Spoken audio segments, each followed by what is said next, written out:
presentes en esta tarde y renovar nuestro curso de discípulos misioneros. Hoy día tenemos el gusto de presentar a José Hernández, el diácono José Hernández, que viene de Santa María Estrella del Mar. Hace 4 años que se ordenó de diácono. Tiene 5 hijos y un equipo de fútbol de nietos, 16 nietos. Un aplauso para él, dándole la bienvenida. Y el tema, como saben, es la Eucaristía y el Catecismo de la Iglesia Católica. Así que ahí empezamos. Muy buenas tardes a todos.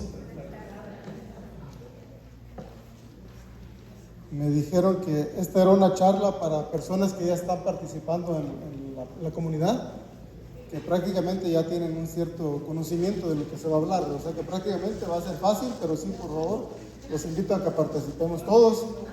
Vamos a tomar más o menos casi unos 45 minutos, 50 minutos, para tratar de ir parejos con los hermanos de habla inglés. Entonces vamos a tener un break más o menos a las 6:55 y ya de ahí agarramos un break y continuaremos. Vamos a dividir la charla en un poquito de historia, un poquito de lo que es el catecismo en sí y la liturgia también, cómo la Eucaristía se va desenvolviendo a través de la liturgia.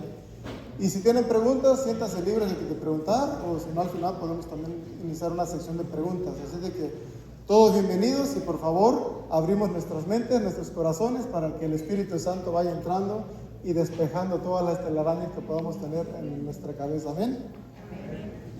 Bueno, vamos a dar inicio abriendo la Biblia. Si traen palabra de Dios, pueden abrir su Biblia.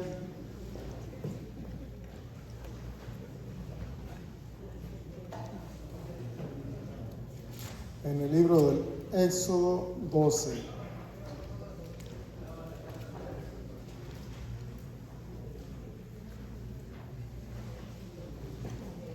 Antes de iniciar la lectura bíblica, me gustaría escuchar comentarios acerca de la Eucaristía. ¿Qué saben de la Eucaristía? Si alguien les pregunta, oye, ¿qué es la Eucaristía? ¿Qué me responderían ustedes? Cualquier comentario, siempre.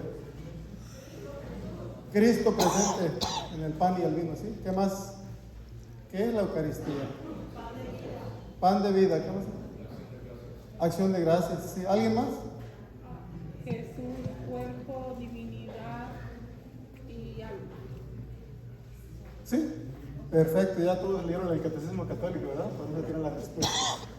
Eso es precisamente. Entonces vamos a ver un contexto histórico. ¿De dónde viene esto de la Eucaristía? ¿De dónde viene todo lo que celebramos? ¿Sí me escuchan todos? Sí. Muy bien. Tenemos entonces en el libro del Éxodo capítulo 12. ¿Ya lo tienen todos ahí?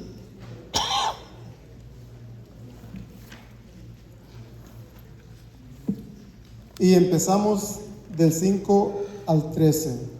Éxodo 12 del 5 al 13. Lo voy a leer, si ustedes me escuchan o me pueden seguir ahí. Y está hablando aquí Dios, dándole instrucciones a Moisés acerca de lo que llamaríamos el Cordero Pascual. Ustedes escogerán un corderito sin defecto, macho, nacido en el año. En lugar de un cordero podrán tomar también un cabrito. Lo reservarán hasta el día 14 de este mes. Entonces toda la comunidad de Israel lo sacrificará al anochecer. En cada casa en que lo coman ustedes tomarán de su sangre para untar los postes y la parte superior de la puerta.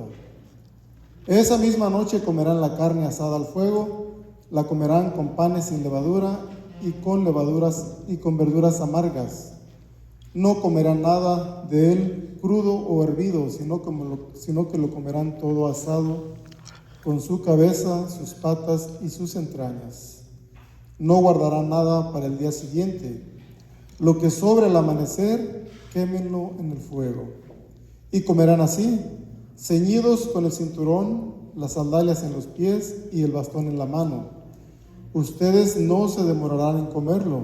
Es una Pascua en honor a Yahvé. Palabra del Señor. Queridos hermanos, aquí tenemos ya una pequeña noción de lo que significa la Pascua. Ya sabemos todos que cuando Dios le habla a Moisés, le está diciendo que va a haber un evento muy importante en la vida del pueblo de Israel, porque recuerden que cuando Dios manda a Moisés, lo manda a liberar al pueblo de Israel de la esclavitud de Egipto, y le dio las instrucciones de que tenían que sacrificar un cordero, y con la sangre del cordero tenían que hacer algo. ¿Recuerdan ustedes qué tenían que hacer con la puerta de la casa? Marcarla con la sangre del cordero. Entonces, primer punto es conseguir el cordero. Segundo, sacrificar el cordero. Tercero, marcar. Y cuarto, el más importante, para el que no ha comido, comer el cordero. Ahora, ¿se puede vivir la Pascua sin comer este cordero? ¿Qué creen ustedes? ¿Qué pasaba con la persona que decía, a mí no me gusta el borrego, a mí no me gusta la birria? ¿Qué creen que le pasaría a esta persona si no consumía el cordero de acuerdo a como Dios dijo? Iba a ser atacado. Iba a morir. Iba a morir. Entonces la sangre en el marco de la puerta era para que Dios, al pasar por ahí, mirase que allí vivía alguien del pueblo de Israel que estaba siguiendo las instrucciones, y el ángel de la muerte se iba a ir de paso, ¿verdad? Eso quiere decir Pascua, pasar de largo, como quien dice. Pero les repito, muy importante consumir el cordero pascual, porque si no, el ángel que se vio de paso, hagan de cuenta que se iba a regresar y le iba a dar muerte a esa persona remilgosa que no quería comer carne de chivo o borrego, porque es muy fuerte el aroma. Muy importante que se quede eso claro, hermanos. Cuando el pueblo de Israel lleva a cabo esto, tenía un propósito bien concreto, porque Israel tenía que salir de Egipto para dirigirse hacia un lugar que conocemos como la tierra prometida. Por lo tanto, este es el primer paso, y esto lo leemos en ¿qué libro, recuerdan? Éxodo. Éxodo. La palabra éxodo quiere decir salida, ¿verdad? ¿Esa palabra es en inglés o en latín? Es en latín. Entonces, éxodo, cada vez que tengamos la palabra X, quiere decir salir, sacar, éxodo. Entonces, aquí el pueblo de Israel está preparándose para esa salida. Muy importante que vayamos siguiendo la secuencia.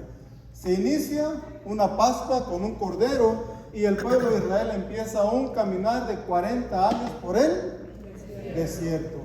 Y en ese caminar de 40 años, ¿ustedes creen que el pueblo salió con ¿cómo se puede decir? Los viáticos, o sea, las cosas necesarias para irse alimentando durante los 40 años? No. Salieron deprisa, lo poquito que podían cargar quizá en una mochila. Y se van caminando, pero el pueblo siempre rebelde, porque ya estaba en el pueblo de Israel sembrada la semilla de la iniquidad. Desde el momento de Adán y Eva, la serpiente inyectó en ellos esa concupiscencia, y por lo tanto el pueblo, al ir caminando, empieza a renegar. Van reniegue, y decían, mejor nos hubiéramos muerto en Egipto, porque por lo menos ahí teníamos la barriga llena, corazón contento. ¿Qué estaba experimentando el pueblo de Israel aquí en el desierto? Calor, escasez, hambre, peligros. Y eso les hacía olvidar que quien los llevaba de la mano era Dios. Muchas veces nosotros mismos, hermanos, nos pasa algo parecido. En nuestra vida constantemente estamos mirando las cosas negativas y nos olvidamos que Dios nos provee todo lo necesario para nuestra existencia. Y el pueblo de Israel va caminando en esta experiencia. Pero Dios, que siempre trata de proveer para su pueblo, al escuchar tanta queja, dijo, bueno, está bien, vamos a hacer algo por esta gente. Les vamos a dar un portento que va a caer del cielo, y ese portento se llama maná. Y aquí ya podemos ver se puede decir una figura de lo que es la Eucaristía. Todavía no se habla de Eucaristía para nada, pero en la mente del pueblo ya se está formando lo que es el concepto de la Eucaristía. Entonces, el pueblo renegó. Dios dice, ok, te voy a dar de comer, voy a darte el pan que baja del cielo, y se llama, ¿cómo? Maná. Pero antes tantito de eso, vamos a mirar ahora Éxodo 16:4. Alguien, si rápidamente puede buscar Éxodo 16:4, 2 capítulos enseguida.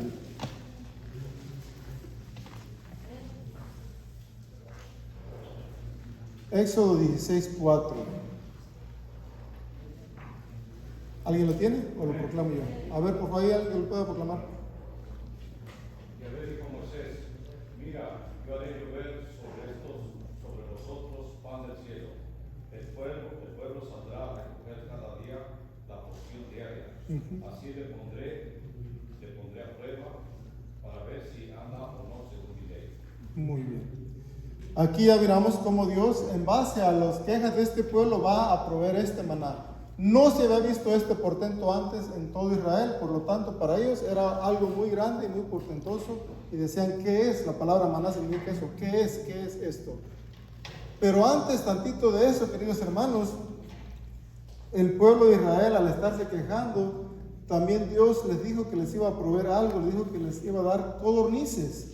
En el capítulo mismo 16, versículo 13 dice, aquella misma tarde también llegaron codornices que cubrieron el campo.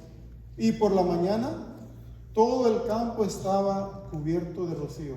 Las codornices llegaron en la tarde y comieron hasta hartarse la carne. ¿De dónde venía esta carne? ¿De dónde vienen las codornices? Son pájaros, ¿verdad? O sea, venían del cielo. Aquí miramos ya cómo Dios va, se puede decir, instruyendo al pueblo para tener ese encuentro. Algo viene del cielo, algo que no es portento de la tierra, es algo que viene del cielo que Dios provee. ¿Quién proveyó el maná para el pueblo de Israel que en la mañana se recogía? Dios. ¿Quién proveyó estas codornices que también venían del cielo? Dios. La codorniz es carne, ¿sí o no? Sí. Y el maná era algo diferente. Se puede decir que era algo parecido a pan, pero no era pan. Pero ya tenemos aquí el elemento de la carne y el pan. Entonces aquí ya podemos ver cómo se va gestando la idea de la Santa y Bendita Eucaristía. El pueblo de Israel caminó, ¿cuántos años? 40 años. Llegó un punto en que llegó a orillas del río Jordán. Cuando llegó a orillas del río Jordán, se dio otro portento muy grande. El pueblo de Israel llegó a orillas del río Jordán, pero el río estaba crecido. Pero curiosamente aquí está la orilla del río y de aquel lado del río se encuentra la tierra prometida, la tierra que emana leche y miel. Es decir, la tierra que Dios le prometió al pueblo de Israel al sacarlo de Egipto. De la esclavitud, del sufrimiento, a la abundancia, a la tierra de leche y miel. Es decir, donde ellos iban a vivir de una manera totalmente, se puede decir, donde Dios estaba proveyendo para ellos. Entonces esto es muy importante, queridos hermanos. Imaginemos por un momento la escena. Ya Moisés murió, pero ahora continúa Josué guiando al pueblo de Israel. El pueblo de Israel llega a la orilla del río Jordán. ¿Se pueden imaginar la escena? Está crecido el río, o sea, imagínense un río que está casi desbordándose. Los sacerdotes llegan con el arca de la alianza, se paran a la orilla del río y ¿qué creen que pasa? Se detienen las aguas. ¿Sería un milagro? ¿Sería un portento, sí o no? Se detienen las aguas del río Jordán, allá en la parte de arriba, venían escurriendo así. Y pasaron. Todo el pueblo de Israel pasó por el río Jordán. ¿A qué nos recuerda este hecho? ¿Cuándo más se abrieron las aguas? Cuando salieron de Egipto. Cuando salieron de Egipto, en el mar. En el mar rojo, ¿verdad? Entonces, el pueblo de Israel cruza el mar rojo y al llegar a la otra orilla del río, las aguas continúan su corriente, se vuelve todo normal. Pero hay algo muy interesante, queridos hermanos. Todos ya conocemos esa historia. Josué 3:14. ¿Alguien tiene a Josué 3:14?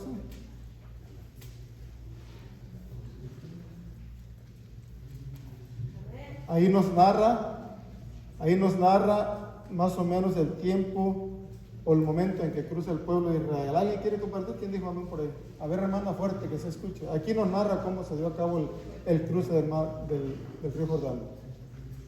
Cuando el pueblo levantó sus piedras para atravesar el Jordán, los sacerdotes que llevaban el arca de la alianza se pusieron a la cabeza del pueblo. Era el tiempo de la cosecha y el Jordán desbordaba por todas sus orillas. Pues bien, apenas llegaron al Jordán, los que llevaban el arca y apenas tocaron el agua, los pies de los sacerdotes que transportaban el arca. El caudal que bajaba de arriba se detuvo y se amontonó a una gran distancia a la altura de Adán. Hasta ahí. Cuando los sacerdotes pisaron el agua se detuvo y la gente pudo caminar ahí. Ahora vamos a leer el mismo Josué, pero ahora es el capítulo 5, versículo 12. Pongan mucha atención, por favor. Josué, capítulo 5, versículo 12. Recuerden, estamos hablando del pan de vida, estamos hablando del maná. Vamos a ver qué pasó con el maná después de que el pueblo de Israel cruza el río Jordán. El maná dejó de caer el día antes en vista de que ya se alimentaban de los frutos del país. Los israelitas no tuvieron más maná. A partir de ese año se alimentaron de los frutos del país de Canaán. Palabra de Dios. No estoy muy efusivo porque no quiero hacer mucho ruido con los hermanos allá. Pero esto que estamos narrando, hermanos, es súper importante. No sé si ustedes lo han meditado, pero esto es un evento grandísimo en la historia del pueblo de Israel y en nuestra propia historia. 40 años el pueblo de Israel estuvo caminando por el desierto y fue alimentado por Dios directamente. 40 años Dios proveía para ellos ese maná, ese pan del cielo, y la gente nunca pereció de hambre. Inclusive si tenía sed, dice que iba a una roca siguiéndolos, y esa roca era ¿quién? Cristo. De esa roca brotaba agua, en ese libro de los Hebreos, también en ese libro del Éxodo. De esa roca brotaba agua, por lo tanto el pueblo tenía sed, tomaban agua, tenían hambre, comían maná. Pero curiosamente, este maná dejó de caer del cielo cuando el pueblo atravesó el Mar Rojo y empezó a comer de los frutos de la tierra prometida, en este caso de lo que vendría siendo la tierra santa, ahora la región de Israel, por ahí todo eso. ¿Por qué dejó de existir el maná? ¿Por qué creen ustedes que ya no cayó más maná del cielo? ¿Alguien tiene una idea?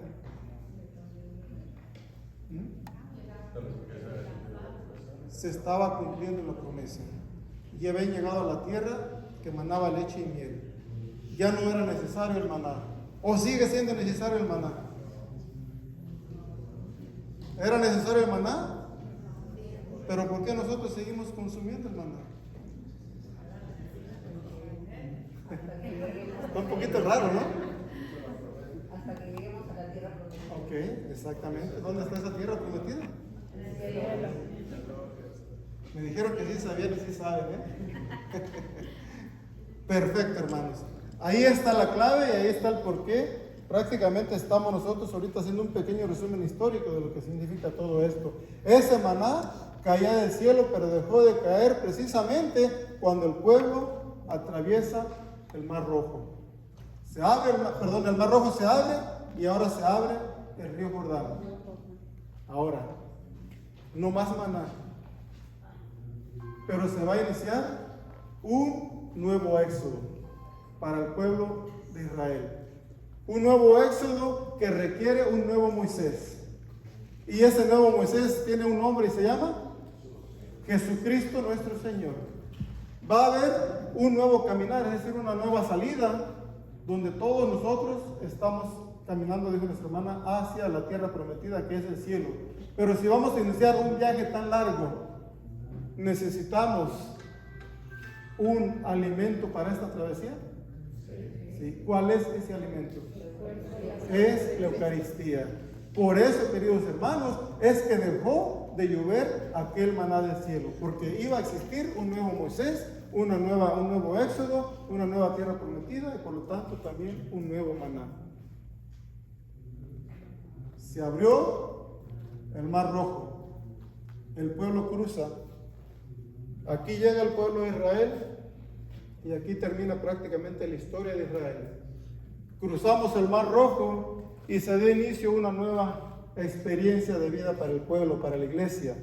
Y si ustedes han leído bien la palabra de Dios y lo hemos meditado, sabemos que aquí llega Josué con el pueblo y aquí llega otro gran caudillo que se llama Cristo y va al encuentro de Juan el Bautista para que lo bautice. Pero cuando Juan el Bautista mira a Jesucristo caminando por las riberas del río, ¿qué dijo? ¿Recuerdan? Es el Cordero de Dios. Miren, he ahí el Cordero de Dios que quita el pecado del mundo. Entonces, todo lo que está escrito es una secuencia, de una manera tan orquestada, que nos va guiando hacia donde el autor quiere que lleguemos. ¿Iniciamos con quién? Con un cordero, recuerden, ¿verdad? Iniciamos con un cordero. Y aquí Juan está diciendo, miren, ahí está el cordero. Y el cordero viene hacia Jesús, hacia Juan, y le dice, bautízame.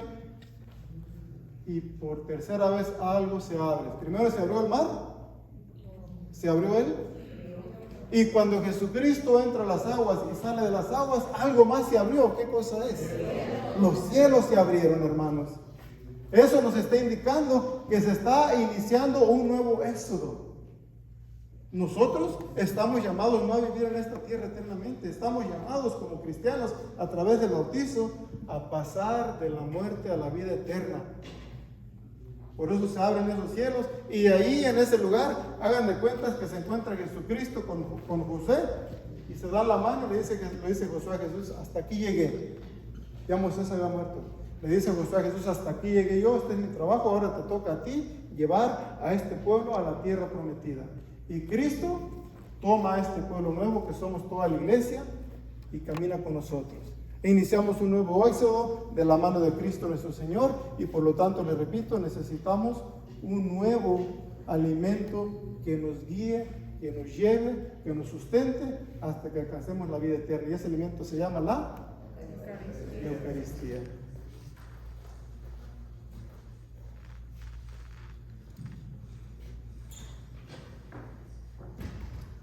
Cuando nosotros estamos participando de la Eucaristía, cuando vamos entrando a la misa, estamos prácticamente reviviendo aquella experiencia del pueblo de Israel. Es muy importante para cada uno de nosotros, queridos hermanos, que tengamos esto en cuenta, porque nuestras raíces católicas, el día de hoy cristianas, en realidad son raíces judías.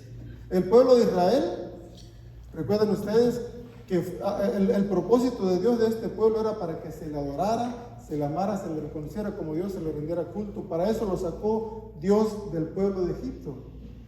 Le dijo a Faraón, deja a mi pueblo ir para que me rindan culto. Y sigue siendo esa la misma intención de Dios para todos nosotros. Por eso nosotros, cuando vamos a la Santa Eucaristía, nos vestimos de lo mejor, ¿sí o no? Sí. Cuando vamos a la Santa Eucaristía, tratamos de dar lo mejor, ¿sí o no? Por ejemplo, cuando pasa la canasta, ¿verdad? Tratamos de dar lo mejor. Creo que dije un chiste, ¿no? decía el padre Juan, que ahora es obispo. Yo me sorprendo, dice, cuando veo a la gente que vienen a la misa bien vestidos, o sea, con su mejor ropa, pero el padre le tocaba visitar familias allí en el barrio. Dice, pero cuando yo voy y los visito, me doy cuenta que son gente sencilla, gente pobre. Pero para Dios, dice, tratan de darle lo mejor. ¿Por qué? Porque reconocemos que Dios es nuestro Rey. Yo no sé ustedes, ¿hay aquí algún maestro de catequesis, de prebautizo? ¿Nadie de clases de prebautismo aquí? Ah, sí, ahí está Pati, ¿eh? Yo sé que sí. ¿No les ha pasado a ustedes aquí que los critiquen porque se cobran los estipendios, porque, no sé, 20, 30, 50, lo que sea por un bautizo? La última clase que dimos se nos puso la cosa color de hormiga. Porque dice la gente, nos dicen que es una donación de tanto. Dice, eso no es ninguna donación. Y yo me enojé, yo sí me enojé, la mera verdad. Porque una persona que ni siquiera iba a bautizar, simplemente iba por un permiso para ser padrino, no sé en qué parte de México, estaba diciendo, por eso el mundo está como está hoy. Por eso el mundo está como está. ¿Por qué creen que dijo eso? Allá estaba sintiendo la mano. ¿Por qué cree? ¿Me leyó la mente o por qué? ¿Porque no quería dar dinero? ¿Saben por qué dijo eso? Ahorita me da risa, pero ese día me dio un coraje que me da ganas de agarrar a cachetadas a este señor. Dice, por eso el mundo está como está, por culpa de los sacerdotes. ¿Cómo la ven? Por culpa de los sacerdotes, porque ellos están allá sentados y mandan a los diáconos a hacer el trabajo que ellos tienen que hacer. Yo no quiero que ningún diácono me bautice a mi chamaco. Y luego otra señora también se puso a hacerle segunda. No, sí es cierto que los diáconos, que este y que el otro, y que en mis tiempos no había diáconos y que bla, bla, bla. En México no hay diáconos, dice. Y empezó a atacar. Digo a mi esposa que me dieron ganas de romperle ¿cómo se llama? El permiso que iba a pedir. Pues, como dijo el padre Cristóbal, pues manda, bautízalo tú. Tanto estás llegando, ve, bautízalo tú. Hay gente que cree que el mundo está como está porque Cristo en realidad nunca cobró nada. Cristo andaba a pie. Cristo no tenía carro. Cristo era de lo más humilde. Le digo, hermanos, Cristo, aunque sea lo más humilde, también es el Rey del universo, es el Dios todopoderoso. Y a Dios tenemos que darle lo mejor que tenemos. Si nosotros vamos a las tiendas, tratamos de conseguir la mejor ropita, el mejor carrito, etcétera, etcétera, ¿sí o no? Pero para Dios, limosnas. Para Dios, miserias. Para Dios, lo que nos sobra. Y el hombre enojado, y yo también enojado, y explícanos por qué tenía que cobrar. Me tuve que agarrar con la Biblia. Yo no doy la clase, le dan otros hermanos, pero tuve yo que salir enfrente. Fue una experiencia dolorosa, una experiencia de enojo, la mera verdad, dicen por ahí tal vez el celo del Señor. Pero digo yo entre mí, bueno, ¿cómo se les ocurre a personas o buscar un padrino totalmente así, o sea, en contra de la fe, en contra de lo que es la religión? Porque lo llevan de padrinos porque la troca, lo llevan de padrinos porque son amigos de fútbol, lo llevan de padrinos porque son compañeros de trabajo. Pero el padrinazgo tiene que ser una responsabilidad muy grande para llevar a los niños a Dios, para que caminemos con Cristo. No hay que buscar padrinos con la razón equivocada. Esto no es para ustedes, que sé, ¿verdad? Es para la gente que hay afuera. Y tristemente, por ejemplo, ahí en los bautizos va la gente mal vestida, las señoras, mal vestidas. Va uno a los conciertos y la gente se viste mejor en un concierto que en la iglesia. ¿Por qué? Porque no tienen el conocimiento de Dios. Y estamos hablando en este contexto de la Eucaristía, hermanos. Estamos hablando de la misa. La misa donde se manifiesta la gracia plena de Dios. La misa donde se manifiesta la más grande bendición de Cristo nuestro Señor, que es dar su vida por cada uno de nosotros. Su sangre. Es la misma sangre que en el pueblo de Egipto se tintó el marco de la puerta. Es la misma sangre que ahora nos purifica a cada uno de nosotros. Cuando el Espíritu Santo ve esa sangre, Dios nos reconoce como sus hijos. Por eso en el Río Jordán, cuando Cristo sale del agua, se escucha esa voz al abrirse los cielos que dice, este es mi Hijo amado. Y ahí precisamente, en cada vez que nosotros bautizamos un niño, esa misma voz se escucha. Audiblemente no la escuchamos, pero esa voz es real y dice, este es mi Hijo amado. Y cada niño bautizado pasa a ser hijo adoptivo de Dios. Y estoy hablando del bautizo, ¿verdad? Y se preguntarán, pero ¿por qué nos estás hablando del bautismo si tenemos aquí algo de lo que es el reavivamiento eucarístico? ¿Creen ustedes que es importante hablar sobre el bautismo en relación a la Eucaristía? Sí. ¿Por qué? Porque es el inicio de los sacramentos. Exacto. El bautismo es, corríganme ustedes, el sacramento más grande o más importante en la Iglesia Católica. Pues son las dos cosas, porque Repito, ¿el bautismo es el sacramento más grande o el más importante? Es el más importante. Sin bautizo no hay Eucaristía. Sin bautizo no hay confirmación. No hay nada. No hay nada. ¿Estaría yo aquí ordenado sin bautizo? ¿Ustedes aquí sirviendo? No. La importancia del bautismo es grande. Muchas veces, les repito, en las clases estas que va la gente, ni en cuenta, van dormidos y salen dormidos. Es triste cómo nuestra iglesia está pereciendo por falta de enseñanza. Ese es el ministerio de ustedes, tal vez. Educar a la gente, educar en el trabajo. Guillermo, ya sabes lo que tiene que hacer ahí cuando te subas al vaso. Educar a nuestros hermanos es lo que tenemos que hacer. Pero para eso tenemos varias fuentes de educación, tenemos varias fuentes de saber dónde acudir. ¿Cuál es la fuente primaria donde tenemos que surtirnos para la enseñanza? ¿Ok? Entonces, tenemos esos tres elementos, hermana. Disculpe que lo interrumpa. Claro que sí. Cuando llegué a decirlo, hay un carro rojo eléctrico con las luces prendidas y no se apaga. No sé si es de aquí o desde el grupo. Carro eléctrico de ese. ¿Tú sabes qué? Mustang. ¿Tiene una puerta abierta? se apagan solos, ¿no? Ok, entonces, ahorita no estamos hablando todavía de la Eucaristía en sí, ¿verdad? Estamos hablando del contexto histórico. Pero para que nosotros podamos transmitir una enseñanza sólida, firme, tenemos que apoyarnos en 3 elementos que se conoce como el tripié. Y ese elemento contiene la Biblia. ¿Qué más? No. La tradición con T mayúscula y falta uno más. El magisterio. ¿Cuáles son los 3 elementos que tenemos que escuchar nosotros? La Biblia, la tradición y el magisterio. Pero ¿qué tal si yo decido por mi propia voluntad que solamente voy a basar mi enseñanza en la palabra? ¿Estaré yo bien? ¿Estaré actuando bien? ¿Qué creen ustedes? No. Es lo que hacen nuestros hermanos separados. Para mí no es importante el magisterio, ni es importante la tradición, porque nosotros por el Espíritu Santo podemos interpretar la palabra de Dios a la manera que el Espíritu nos vaya inspirando. Error, mis hermanos. El único que tiene la plena autorización para interpretar la palabra de Dios es el magisterio de la iglesia. Y ese magisterio está representado ¿por quién? Por el Papa y el Colegio de Obispos. Solamente ellos pueden interpretar de manera, no se puede decir sin equivocarse, la palabra de Dios.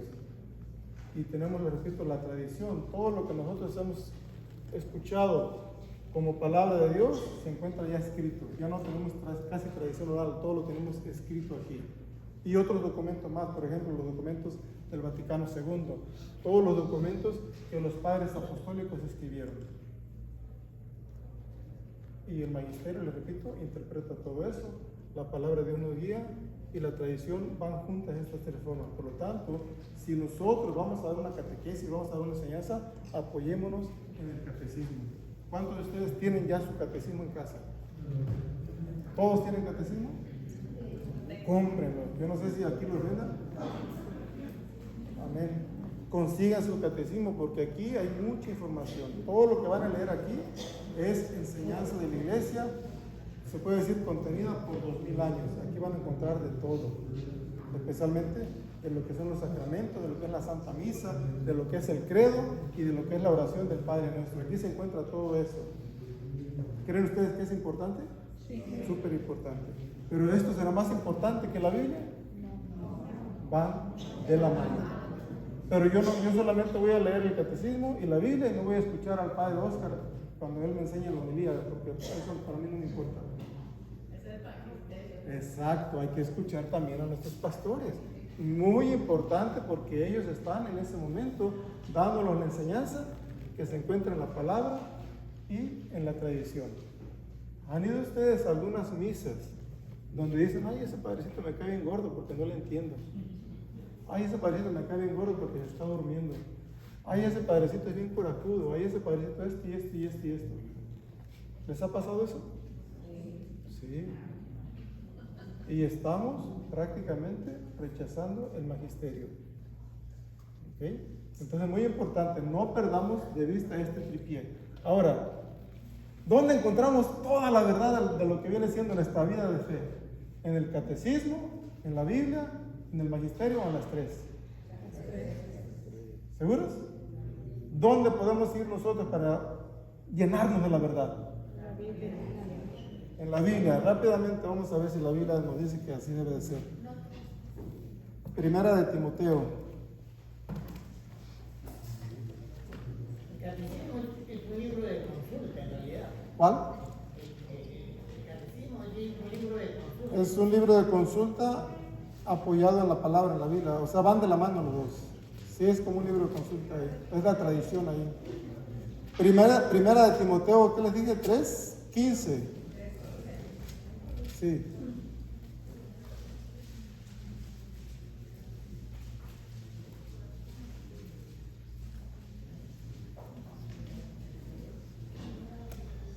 ¿Ya la tiene?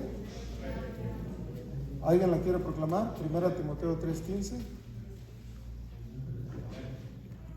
Pero citado para que sepas cómo hay que portarse en la casa de Dios, que es la iglesia del Dios vivo, columna y fundamento de la verdad.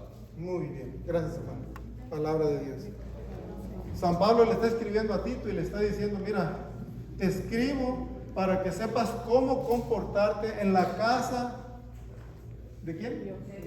De Dios, que es la iglesia. Pero la iglesia aquí está descrita como algo muy importante. ¿Qué palabras usó San Pablo para describir a la iglesia?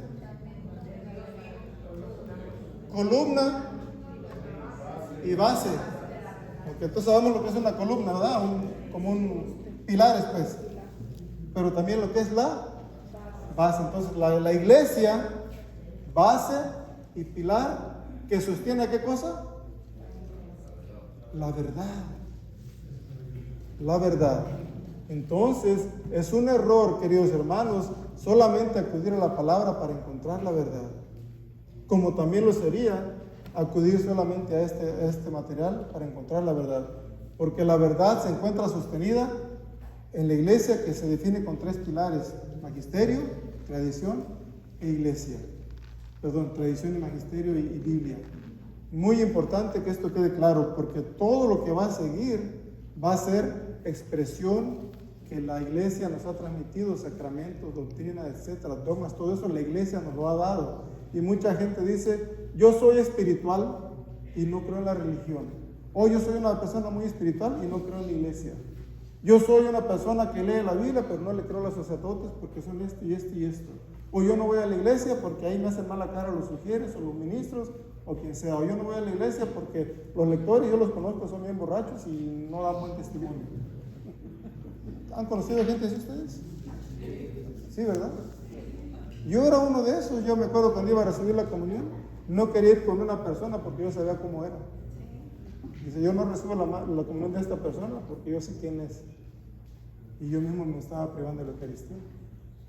Entonces, es muy importante que si nosotros estamos aquí, estemos conscientes de que la verdad, nos guste o no nos guste, se encuentra en la iglesia. Y si la iglesia nos dice que Cristo está presente en la Eucaristía, ¿cierto o no es cierto? Cierto. Si la iglesia nos dice que Cristo es verdadero Dios y verdadero hombre, ¿cierto o no es cierto? Cierto. Cierto. ¿Qué más verdades tiene la iglesia que ustedes conocen? ¿Qué más nos ha enseñado la iglesia? Nuestra Madre Santísima es la Madre de nuestro Señor Jesucristo. Bueno, eso lo sabemos ya por la Biblia, pero que es la Madre de Dios en este caso. Pero algunos no creen eso, ¿verdad? O dicen, la Virgen María es la Madre de Cristo solamente, pero no es la Madre de Dios. Yo he escuchado cosas tan raras que dicen algunos hermanos, pero ¿cómo es posible que la Virgen María sea la Madre de Dios? Quiere decir que ella es la mamá de Dios Padre y por lo tanto la abuela de Jesucristo. O sea, ¿en qué cabeza caben esas ideas? ¿Creen que nosotros estamos mero ignorantes de las cosas de Dios? Increíble, pero sí hay gente. Hace años vivía yo por acá atrás y llegaban los hermanos ahí a tocar la puerta, y especialmente cuando era Navidad y así. Y que Cristo no nació en diciembre, que Cristo este, que Cristo el otro. Y hablaba con ellos con toda la calma y toda la paciencia. Y luego iba con otro hermano allá atrás y el hermano ya los encontraba más alterados porque yo le daba versiones, como he dicho, respuestas bíblicas que no les gustaba y se enojaba conmigo, pero iban a recalcar con aquel hermano 2 cuadras más adelante. Hermano decía, no me lo mande para acá porque conmigo vienen a explicarse. Pero lo que quiero decir con esto es, curiosamente, ¿quién habló la verdad primero en el jardín? ¿Dios o la serpiente? Dios dijo primero esto y esto y esto. Dios estableció una verdad, ¿sí o no? Dios dio instrucciones. ¿Y quién llegó a tratar de tumbar esa verdad? La serpiente. La serpiente. Ahora, si el hermano me dice, por ejemplo, sí, yo sé que la Eucaristía, Cristo está en la Eucaristía. Y eso lo cree, ya es una verdad que recibió por Dios, o sea, por medio de la iglesia, pero revelada por Dios. Pero si yo llego y le digo, no hermano, no es cierto, eso solamente es un símbolo. ¿No será el mismo escenario de Dios Padre hablando de Adán y Eva y la serpiente? Es decir, la verdad que Él tiene, yo se la quiero tumbar. Todas las verdades que nosotros tenemos reveladas por Dios a través de la iglesia, el enemigo las quiere tumbar. María no es virgen. ¿Quién dijo eso primero? O mejor dicho, ¿quién nos reveló que la Virgen María es virgen? La iglesia como dogma. Porque es un dogma. Es un dogma, la iglesia lo ha transmitido, pero el enemigo dice no es cierto. Ella fue pecadora como todos nosotros. La Virgen María, dice la iglesia, fue asunta al cielo en cuerpo y alma. Verdad de fe. Pero después nos dice no es cierto. Ella no pasó, no pudo irse al cielo. Eso es cualquier dogma que nosotros tenemos como verdad de fe, porque está cimentado en lo que es el pilar de la iglesia, en la base de la iglesia, nos lo quieren quitar. No dejemos que nos arrebaten nuestros dogmas. No dejemos que nos confundan en nuestra doctrina. No dejemos que nos roben nuestra fe. Porque somos lo suficientemente adultos para que tengamos una plena conciencia, y si hay ignorancia, es el momento de empezar a hacer a un lado esa ignorancia. Porque esa ignorancia es una ignorancia que se puede vencer. Ya estamos hablando de moral cristiana. Es una ignorancia que se puede vencer, y si nosotros lo hacemos, queridos hermanos, no habrá ningún viento, no habrá ningún terremoto, no habrá ningún tsunami que nos arrebate la fe. ¿Quién de ustedes, por alguna razón, dejaría de ser católico? Díganme algo, un ejemplo. Yo lo único que me haría dejar la fe católica sería esto. ¿Hay alguna cosa que nos haría dejar la fe?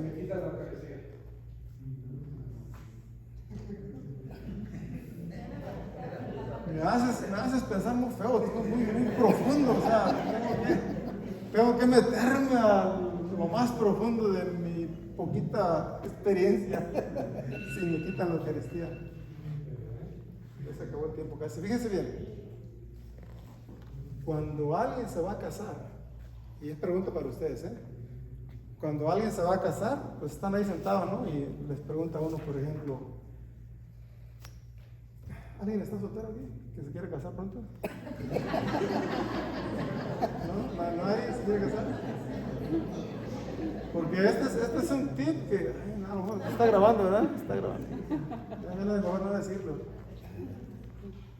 Vamos a ponerlo de otra manera. Por ejemplo, si yo le preguntara a un matrimonio, ¿verdad?, que se van a casar, dime algo que hiciera que tu matrimonio se destruyera, no continuara. ¿Qué creen ustedes que respondería la gente? Infidelidad. Es la más. ¿Qué otra cosa creen que responderían las personas? Pero esa es la número uno, infidelidad. Oh no, yo dejaría mi matrimonio, yo lo dejaría perder si me fueras infiel. Especialmente lo dice la mujer. ¿Qué otra cosa creen ustedes? El desamor. Como decir la costumbre, algo así, más o menos. Caer en la rutina, ¿no?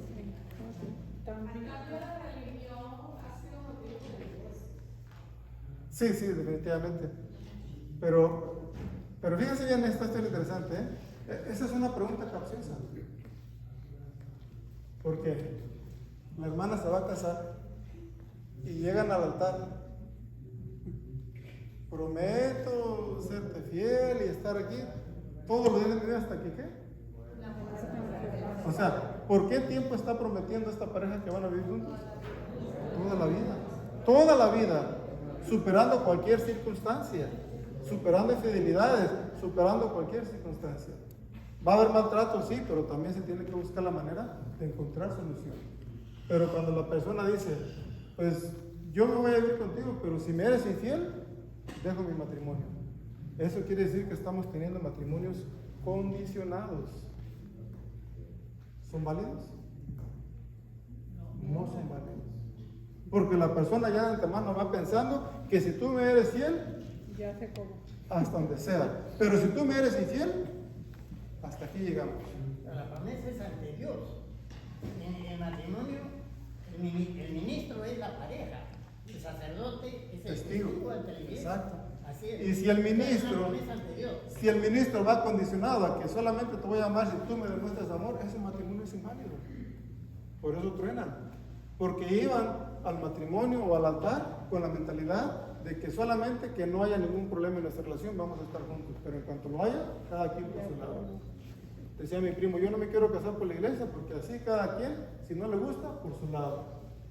Le tenemos miedo al compromiso. Y eso se escucha mucho hoy. Por los jóvenes dicen primero, vamos a ver si funciona y después si funciona, pues ya nos casamos. Si no, mejor así. ¿Lo escucha uno? Entonces, hablamos ya un poquito de todo, ¿verdad? Ya tenemos aproximadamente unos 5 minutos. Eucaristía, ¿es algo que la iglesia inventó? ¿Tiene raíces judías? Sí, ¿verdad? ¿En qué momento empieza a darse el concepto de la Eucaristía? Cuando Israel va a salir de Egipto. Se sacrifica un cordero, hay que consumir el cordero, hay que comer ese cordero. No podemos decir yo no quiero participar de la cena de este cordero, hay que comerlo. El pueblo camina 40 años y llegan ¿a dónde? Al río Jordán. ¿Quién releva ahí a Josué? Cristo, ¿verdad que sí? Al momento que Cristo se bautiza, se inicia un nuevo éxodo que va hacia dónde? ¿Se abre qué cosa? Ahora, el maná dejó de existir ¿en qué momento? Cuando llegaron a la tierra prometida, pero dejó de existir porque va a haber otro tipo de maná que se llama. Todos lo entendieron y lo aprendieron perfecto. Dense un aplauso a ustedes mismos, por favor. Vamos a tener un pequeño break, no sé si ya estarán listos los hermanos, pero si tienen alguna pregunta, tenemos aproximadamente unos 4 minutos, hasta las 55. ¿Alguna pregunta que tengan? Antes de que Muy bien hermano, todo entendido. está bien claro. Un día se lo perfecto. Ok. Pueden ir ahí, no sé, al baño o lo que necesitan hacer, pero hay agua o café. Y regresamos a las 7:05 más o menos. Hace años, se me hace que era este mismo lugar. Creo que se llamaba de otro nombre. ¿Recuerdan cómo se llamaba? Maquío. Recuerda que estaba el padre Armando aquí cuando hacían las horas santas y todo eso.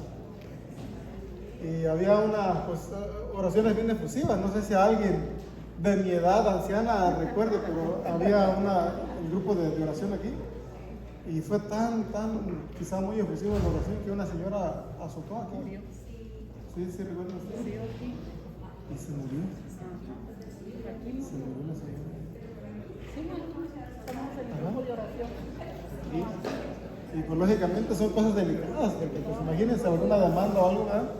Pero las cosas de Dios son así, las cosas de Dios, el Espíritu Santo se mueve por donde Él quiere y no le podemos poner una barrera, Él simplemente actúa y si uno se abre, lo bonito de ese momento es que la señora estaba rezando el rosario, ve que Dios te salve María, ruega por nosotros, o sea que prácticamente ella estaba rezando por sí misma y de aquí vino la ambulancia, se le llevó, se murió la señora. No sé si tú te acuerdas también, la vez, creo que era la mamá de Olivia. ¿No? Pero sí la agarraste, no es que se te pasó, ¿verdad?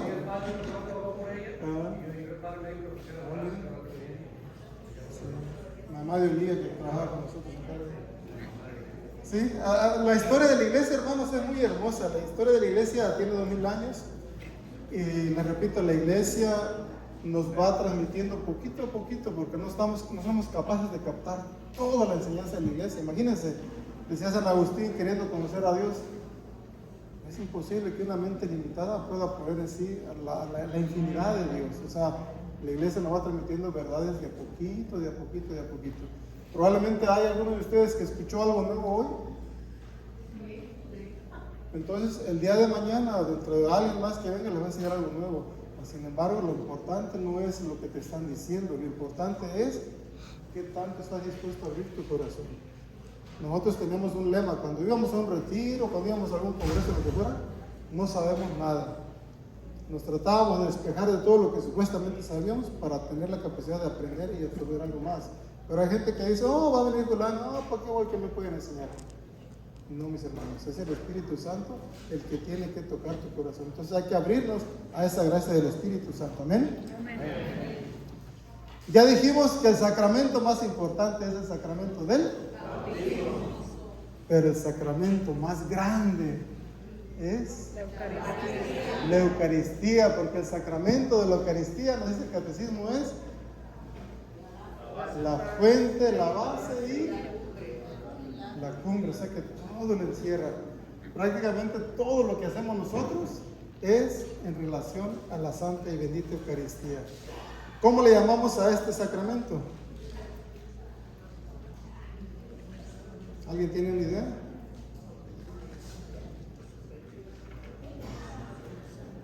Ya dijeron hace rato, acción de gracias, ¿qué más?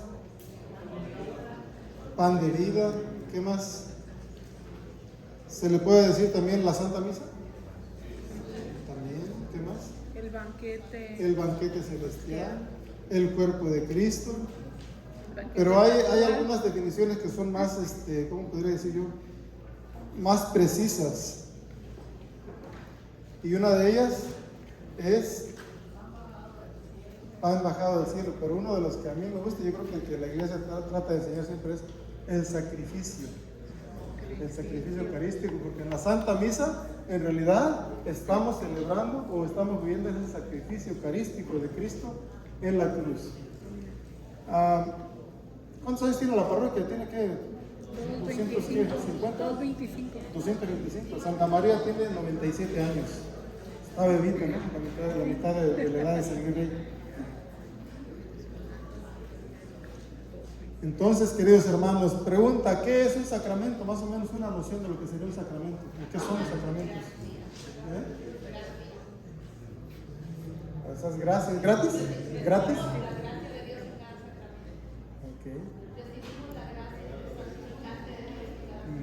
Ok. A través del sacramento recibimos. Porque cuando digo a través, quiere decir que es un canal. El sacramento es un canal por donde pasa esa gracia, ¿verdad? Y todos los sacramentos fueron instituidos por Cristo, ¿sí o no? Sí. ¿Todos? Sí. Todos. No vamos a decir dónde la Biblia dice, pero todos fueron instituidos por Cristo y se los entregó a su novia, a su esposa, para que ella los administre. La novia después es la iglesia. Entonces la pregunta es, ¿quién es la iglesia o qué es la iglesia? Nosotros los bautizados. Somos Nosotros la los iglesia. bautizados. ¿Todos nosotros? Sí. Todos los bautizados. Pues aquí todos estamos bautizados, ¿sí o no? Sí. Entonces somos la iglesia, ¿verdad? Ahorita hay guerra allá en Irak. Perdón, allá en Israel. ¿Hay guerra en Israel, sí o no? Sí. ¿Hay guerra en Rusia? Sí. Y si la iglesia dice vamos a mandar ayuda allá, la iglesia dice vamos a ir a ayudar allá, ¿quiere decir que nosotros estamos diciendo eso? Sí. ¿O quién es la iglesia? ¿Quién es la voz de la iglesia? El Papa.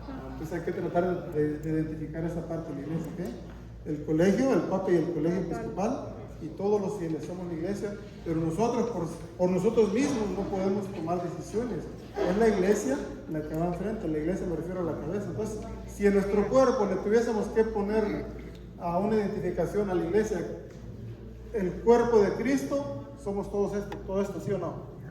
Pero ¿Cristo qué parte ocupa en ese cuerpo? La cabeza. El colegio episcopal, ¿qué parte ocuparía en ese cuerpo? La cabeza. La voz está acá por dentro, ¿no? Okay. Cristo es la cabeza. Más o menos sería, ¿no? Como el tronco, algo así, ¿verdad? El cuerpo, ¿sí o no? Los brazos. Entonces yo diría, eso es mi opinión, no está en el catecismo ni en la Biblia. Yo diría que para mí el cuerpo de lo que es los obispos y el papa sería esto. Sería como el cuello, porque tiene la dirección, vaya, la que nos va moviendo, ¿no? Entonces Cristo es la cabeza, que tiene el cerebro, o sea, lo que la conciencia, se puede decir, la voluntad, y eso sería lo que mueve a la iglesia. Y nosotros vamos a ir apoyándonos unos con otros. Pero eso es importante, porque muchas veces, le repito, creemos que la iglesia somos nosotros solamente e ignoramos esta parte. Ignoramos al Papa y específicamente en estos días se está ignorando mucho al Papa. Vamos a tener sínodos, no sé ustedes que estén escuchando allá afuera, pero los sínodos son importantes, pero allá afuera, si ustedes escuchan en YouTube, hay mucha gente atacando al Papa, sacerdotes, obispos y laicos que están comprometidos, predicadores que están comprometidos, pero mucha gente está atacando al Papa y estamos degollando esta parte de Cristo. Entonces, cuidado, mis hermanos, les repito, la iglesia tiene la verdad y esa verdad se nos transmite a través de muchos, en este caso, documentos y en los sacramentos. Entonces ya dijimos que la Eucaristía es el cuerpo de Cristo. ¿Quién dice amén? Amén. Pero también la Eucaristía, el mismo catecismo nos sigue diciendo, numeral 1324. Ya todos saben ese numeral, ¿verdad? 1324. Dice que es la fuente. Pero si dice que es la fuente, ¿qué nos está indicando con esto? ¿Qué es una fuente? Que emana, que brota. Pero esa fuente, ¿ustedes creen que nomás así aparece o tiene un origen principal, la misma fuente? Es el Espíritu Santo. Cuando estamos hablando de este sacramento, queridos hermanos, estamos ya entrando en el gran misterio de la Santísima Trinidad. Por eso nosotros, a muchos de los sacramentos, por ejemplo, cuando rezamos el rosario, tenemos el misterio luminoso y se llama el último, ¿qué? La institución de la... Pero le decimos misterio. ¿Quién de ustedes, así que diga con plena certeza, yo sé perfectamente lo que es la Eucaristía? Nadie podemos decir eso porque es un misterio. Lo que conocemos de la Eucaristía son destellos que nuestra capacidad intelectual nos permite percibir de lo que el Espíritu Santo nos ha dado. Por lo tanto, 13:24, la Eucaristía es fuente y cima de toda la vida cristiana. ¿De qué? Toda la vida cristiana. Fuente y cima. Quiere decir que aquí empieza y acá termina, ¿sí o no? Empieza, es un círculo, se pudiera decir, que no tiene quietud, está en constante movimiento, y todo lo que somos, todo lo que hacemos, está encerrado en esto que dice aquí. Fuente y cima de toda la vida cristiana. Y los demás sacramentos están también dirigidos, o como dicho, se ordenan hacia la Eucaristía. Pero sobre todo la Eucaristía contiene todo el bien espiritual de la Iglesia. Ese bien espiritual tiene un nombre. ¿Cómo se llama? Cristo Jesús. Cristo, cuando estamos celebrando la Santa Misa, ¿está presente en dónde? Específicamente, ¿en dónde? En la Eucaristía. ¿En dónde más? La palabra. En la palabra proclamada. ¿En dónde más? En el altar. ¿En el altar? ¿Cómo que en el altar? A ver, permítanme. Dice la hermana que cuando estamos en misa, Cristo está presente en la mesa, el altar. En un objeto. En la iglesia, sí, en toda la iglesia. Eso sí. Pero en el altar, ¿cómo es posible eso?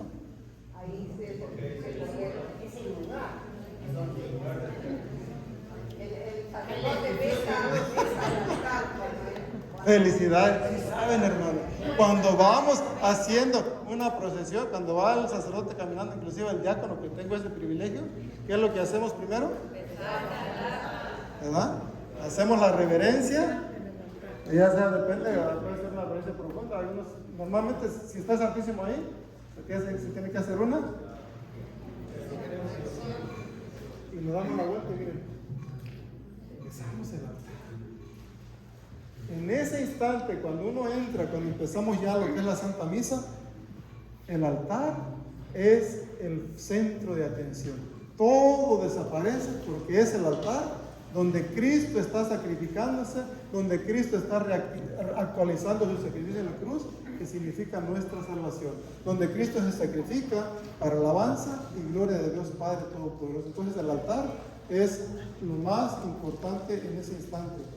¿Les ha pasado a ustedes que cuando van a proclamar, y ahí está el Santísimo, que van a proclamar la palabra de Dios y hacen esto? ¿Sí? Pero aquí está el altar. Entonces ustedes hacen esto.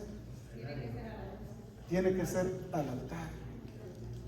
Aunque esté el sagrario ahí, durante la hora de la misa tiene que ser al altar. Entonces llegamos, hacemos la reverencia al altar y empezamos a proclamar la palabra. ¿Sabían eso, verdad? Sí. Entonces el altar es súper importante porque ahí se va a manifestar este gran misterio de la Santa y Bendita Eucaristía. Cuando el Padre levanta, esto es mi cuerpo, esto es mi sangre, y al final decimos, este es el misterio de nuestra fe.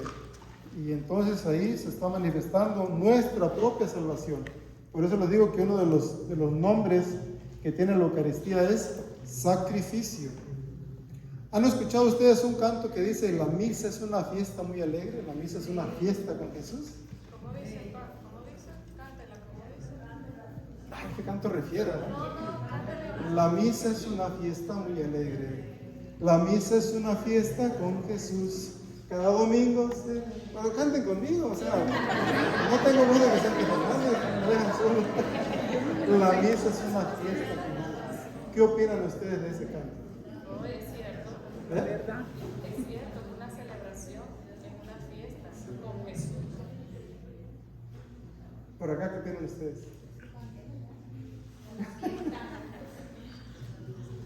Más que una fiesta, les repito, la misa es un sacrificio, pero al mismo tiempo es un banquete. Y sí, hay un momento de alegría porque estamos reconociendo que Cristo nos salvó, pero nunca cuando vayamos a misa, nunca perdamos el sentido de sacrificio. Aunque tengamos un coro ahí, la misa en realidad no tiene prioridad la fiesta. La misa tiene prioridad el sacrificio. El sacrificio. Y cuando nosotros, ya ve que la misa se divide en dos partes, ¿verdad? La lectura de la palabra y lo que es la Eucaristía. Cuando nosotros estamos escuchando la palabra de Dios, sabemos que el Nuevo Testamento se conecta con el Antiguo Testamento se conecta con el Nuevo, y esas dos lecturas nos están preparando para la Eucaristía.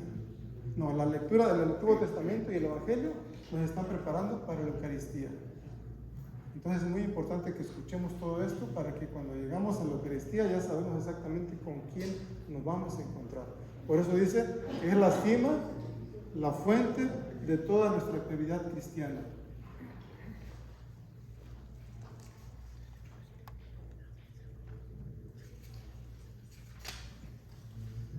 Ya dijimos los nombres en el numeral 1328 y son varios nombres. Eucaristía porque es acción de gracias, banquete del Señor porque se trata de la cena, asamblea eucarística porque en ella se reúnen los fieles, santo sacrificio porque actualiza el único sacrificio de Cristo, santa y divina liturgia porque la liturgia de la iglesia se encuentra como centro de expresión, comunión y santa misa. Mencionamos 1, 2, 3, 4, 5, 6, 7. Mencionamos 7 nombres diferentes y todo esto se encuentra desde el numeral 1328 hasta el numeral 1332. Nombres del sacramento de la Eucaristía. Pero no dice aquí el de la fiesta, ¿verdad que no? ¿Lo escucharon? No. Entonces es muy importante, les repito, por favor entiendan esto. Es un sacrificio. ¿Pero es el sacrificio de quién? Y entonces en el ejemplo que pusimos del cuerpo, ¿es el sacrificio de quién? De Cristo. De la cabeza, del cuerpo, ¿sí o no? Pero un cuerpo sin cabeza o una cabeza sin cuerpo ¿pueden fungir? ¿Pueden funcionar? Por lo tanto, si es el sacrificio de Cristo, que es la cabeza del cuerpo, ¿también de quién es sacrificio? Nosotros. De todos nosotros. En la Eucaristía, en la liturgia eucarística, también nosotros estamos ofreciendo sacrificio que es simbolizado cuando vamos con las ofrendas. ¿Y qué cosa presentamos ahí nosotros? El pan y el vino. Pan y vino, ahí está presente la espiga y la uva. Entonces nosotros también estamos participando de este sacrificio perfecto que Cristo le ofrece a Dios Padre Todopoderoso. Y seguimos en la misma línea del sacrificio de Egipto, del cordero pascual. Cuando el pueblo sale, sacrifican este cordero y es necesario que se coma este cordero. No sé si aquí pasa, pero yo creo que también va a pasar. ¿Han visto ustedes que va gente así en la línea de comunión? Sí. Pero no comulgan. Y ha habido sacerdotes que nos han ido a visitar y les tienen que decir a la gente: esta línea es para recibir la Sagrada Comunión. Y la gente quiere una bendición, está bien. Pero recuerden, ¿no? Eso es para que ustedes vayan enseñando. Recuerden ustedes que al final se da la bendición a todo el pueblo. Entonces la gente necesita ser instruida, necesita ser, ¿cómo se puede? Concientizada. ¿Por qué la gente no comulga? Primero, en muchos casos, porque no están casados por la iglesia. En segundo, porque no se han acercado al sacramento de la confesión. Y en tercero, porque no saben realmente qué es lo que están recibiendo, qué es lo que se está manifestando ahí.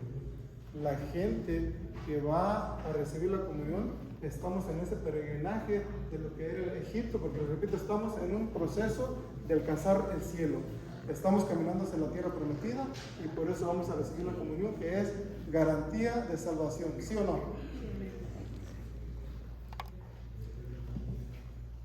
Y cuando ya terminamos la misa, de hecho le llamamos misa porque ahí recuerdan ustedes que somos enviados. El diácono, el sacerdote dice: pueden ir en paz. La misa ha terminado, pero si yo estoy, por ejemplo, para despedir, yo les diré algo así como, por ejemplo: vayan en paz, glorifiquen a Dios con sus vidas, vayan en paz, prediquen el Evangelio. Tratamos de que la gente capte que la misa no se terminó, que la misa es una misión, eso dice la palabra misa, misión. La gente va el domingo o el día que salen de misa, toda la semana a ser evangelizadores, a ser catequistas, a ser ministros, a tratar de demostrarle al mundo que Cristo está presente en nuestros corazones y que hemos ido a participar de este sacrificio para la alabanza y gloria de Dios Padre. Pero pensamos que llegamos a misa y se acabó todo. No, ahí empezamos la semana eucarística, se podría decir.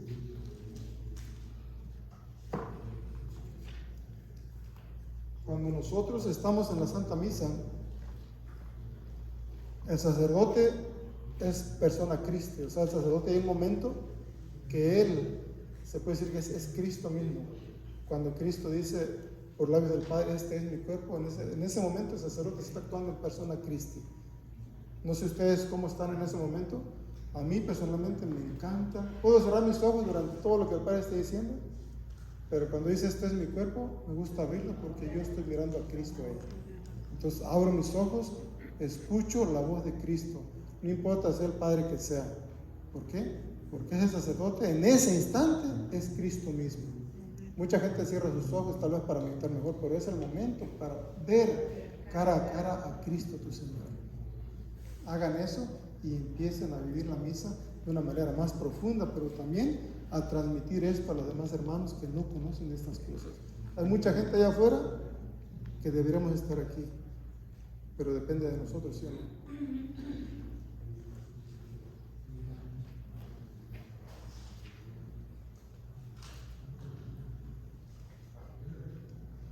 La liturgia, hermanos, para mí, yo digo que yo me enamoré de Cristo por la iglesia.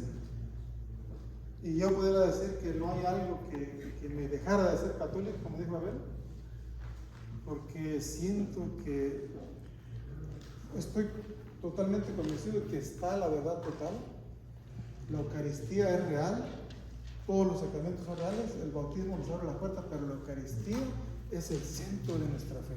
La Eucaristía, queridos hermanos, va a haber momentos que sentimos que no podemos más, pero nos va a dar la fortaleza, la certeza de que estamos caminando en tierra firme cuando por un lado haya pantanos y abismos. La Eucaristía siempre va a ser para nosotros, se puede decir, ese manjar del cielo, pero como Cristo dijo, el que come mi carne, bebe mi sangre, aunque viva o aunque muera, tendrá vida eterna. Cuando yo me acerqué al diaconado, tuve una pequeña visión, como un sueño. Yo soñaba como que iba caminando,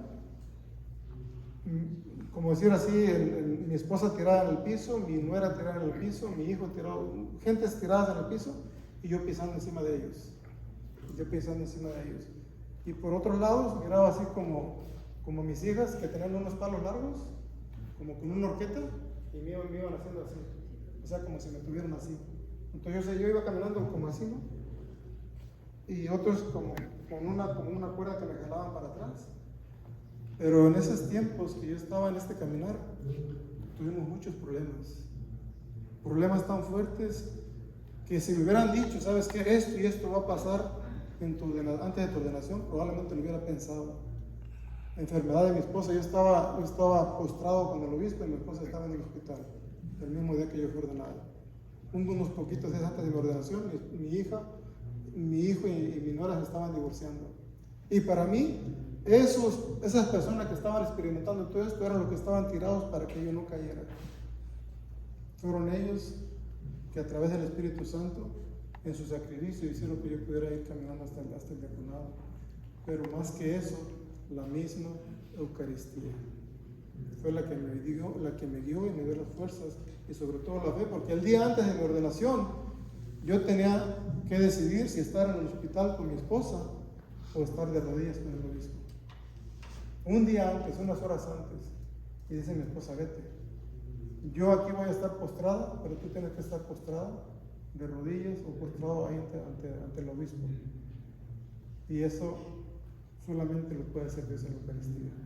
Una mujer de mucha fortaleza, una mujer de mucha fe, que no le importaba estar sufriendo con tal de que pudiésemos llegar a la tierra prometida. Tristemente ahorita no pudo venir, tiene un hermano muy enfermo y se tiene que ir para Virginia al ratito y anda ya haciendo los preparativos, pero siempre andamos juntos. Nos dijeron en el diaconado, Tú eres el diácono. Tú vas a ser el ordenado y por lo tanto tú tienes que andar haciendo tu misión. Es decir, vete acostumbrando a que no andes con tu esposa. Nunca pasó eso, nosotros siempre andamos juntos. Porque en nuestro ministerio yo puedo llegar y consolar a mi hermano, y darle un abrazo, pero no puedo hacer eso con la hermana. No lo puedo hacer, pero mi esposa sí lo puede hacer.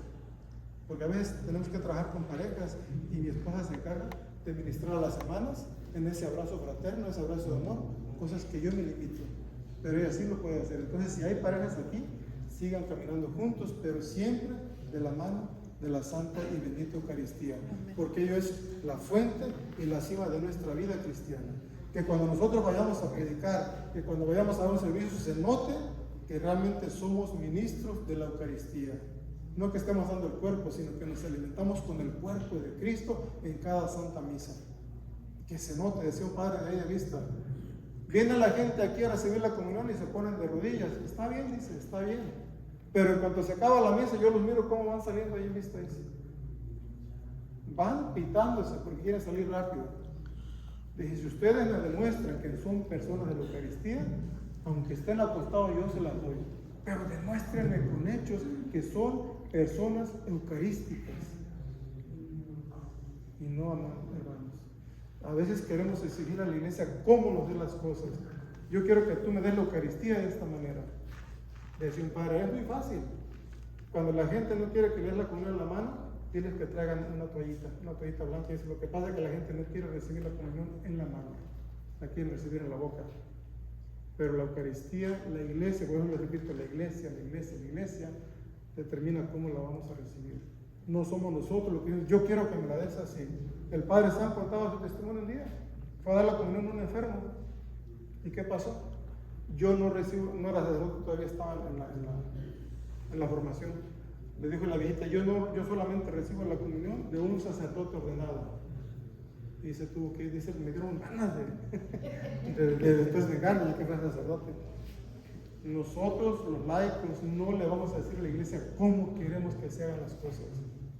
Como esta hermana me decía, yo no quiero que mi ahijado lo bautice un diácono.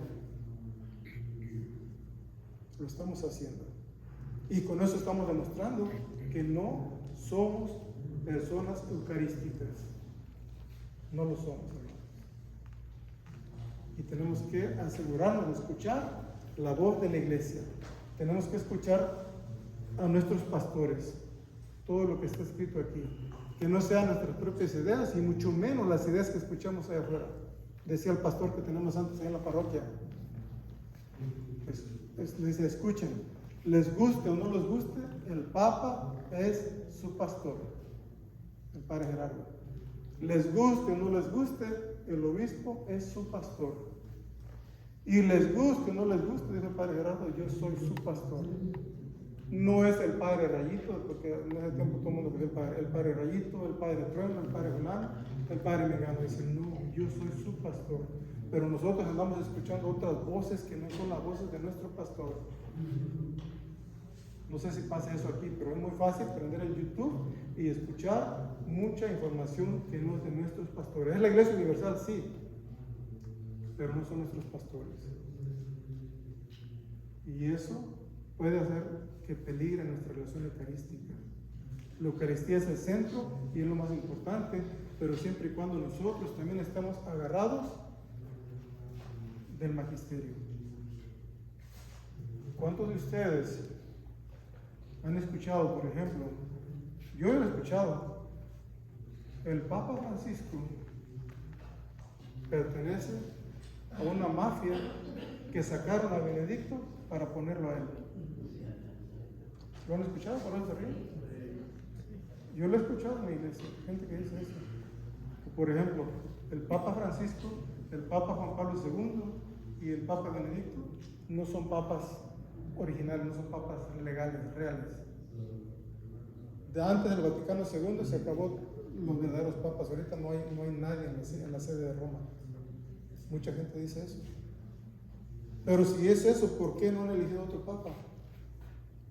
Porque en realidad esa gente ya está saliéndose de la iglesia. Y aunque estén recibiendo la Eucaristía, la están recibiendo a su manera y no están escuchando la voz de su pastor.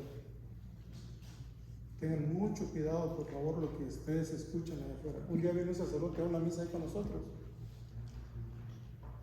Y ya ven que en Estados Unidos podemos recibir de rodillas, de pie, en la mano o en la boca. Pero este sacerdote que venía de México dijo, ¿saben qué? Yo solamente doy la comunión en la boca, no le puedo dar a nadie en la mano. ¿Cómo miran ustedes eso? Un sacerdote que venía de México, no sé qué Dios es. Sacerdote, no era mi obispo.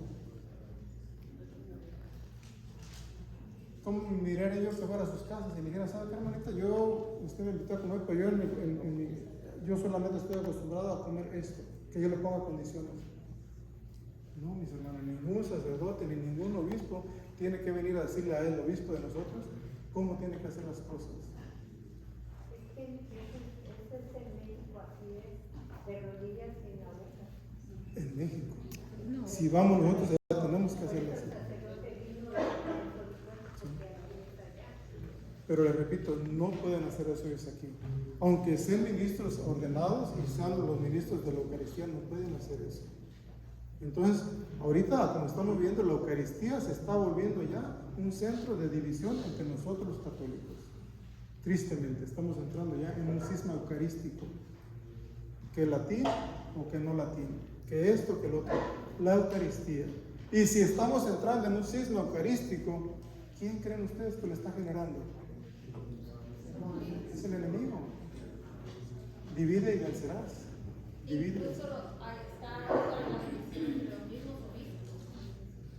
Y eso es lo que la gente está escuchando. Entonces, si seguimos así, en lugar de haber unidad, estamos apoyando una división. Lo contrario a la unidad es la división y se le llama cisma. Hemos tenido varios cismas dentro de la iglesia. Varios cismas. Pero Cristo dice que la Eucaristía es el centro de nuestra fe. Entonces, podemos ir perdiendo algunos elementos de la fe, pero no la Eucaristía, como dijo Abel. Sin la Eucaristía, ya no somos católicos.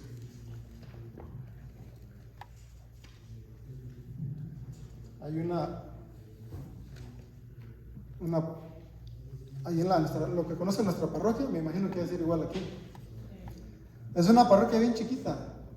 Y tiene una forma de cruz, cuando la miran del Google, tiene una forma de cruz bien trazadita, bien bonita se mira.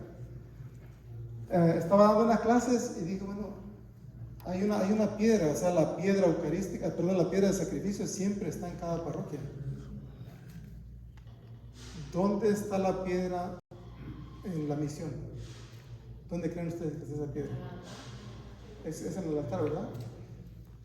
Pero yo iba a dar ese tema y se me hizo bien curioso, porque un hermano de ahí de la comunidad, un día el padre le dijo que hiciera algo y ya tuvo que meter abajo la iglesia no está en piso, está así como ¿cómo se dice? Como...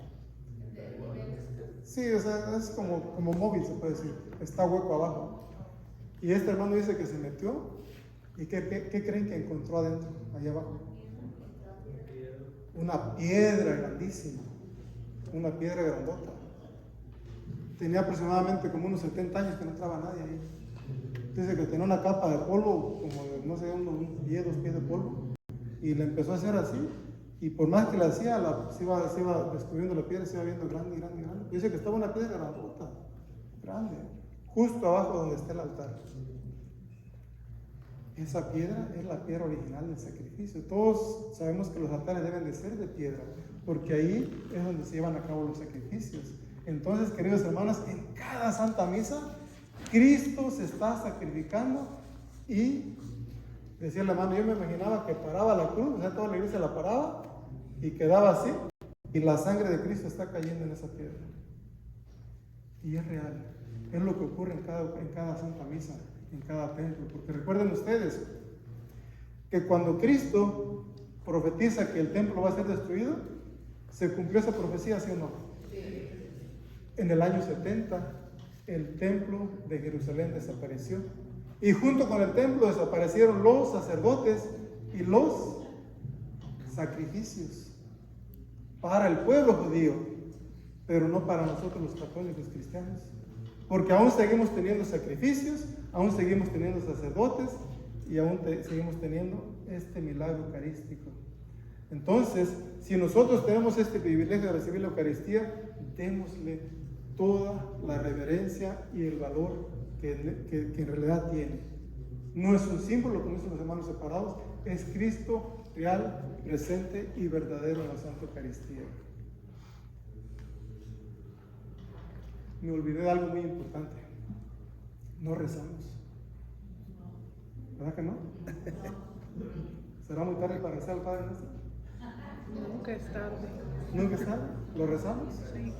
Vamos a rezar al Padre Nuestro. Perdónenme, se me olvidó. Espero que se estieran un poquito.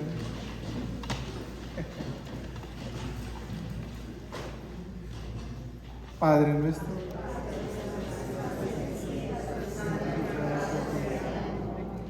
venga a nosotros tu reino, hágase tu voluntad en la tierra como en el cielo. Danos hoy nuestro pan de cada día, como perdonamos a nuestros pecados, no me dejes caer en tentación, y líbrame de todo mal. Amén. Quiero repetir la parte donde dice danos hoy, ¿qué? ¿Cómo se llama? Puede sentarse.